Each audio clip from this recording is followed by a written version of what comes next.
मुख्यमंत्र्यांच्या सतर्कतेमुळे एसटीचे 2,000 कोटी वाचले. मुख्यमंत्री देवेंद्र फडणवीस यांच्या सतर्कतेमुळे एसटीमधील 2,000 कोटींचा घोटाळा होण्याआधीच उघडकीस आला असून मुख्यमंत्र्यांनी या प्रकरणी चौकशीचे आदेश दिले आहेत. तसेच एसटी महामंडळासाठी बसेस भाडेतत्त्वावर घेण्याच्या निर्णयाला मुख्यमंत्री देवेंद्र फडणवीसांनी स्थगिती दिली आहे.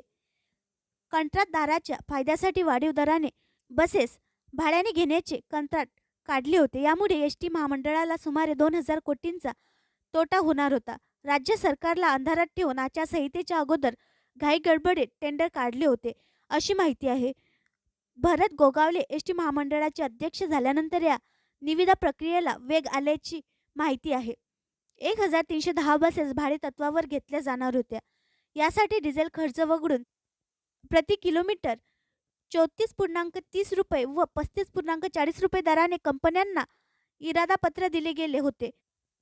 परंतु डिझेल खर्च प्रति किलोमीटर 20 ते 22 रुपयांचा भार एसटी महामंडळावर पडणार होता. यामुळे जुन्या निवेदनाच्या तुलनेत प्रति किलोमीटर 12 रुपये अधिक खर्च महामंडळाचा होणार होता. मुख्यमंत्री देवेंद्र फडणवीसांनी विभागाच्या आढावा बैठक घेताना निर्णयाला स्थगिती दिली आहे.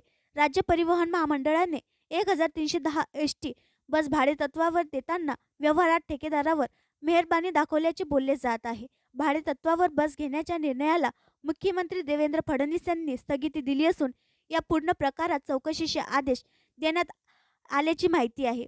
हा व्यवहार वादाच्या भोवऱ्यात सापडला असून या निर्णयामुळे एसटी महामंडळाला सुमारे 2,000 कोटींचा आर्थिक फटका बसला असण्याची शक्यता आहे.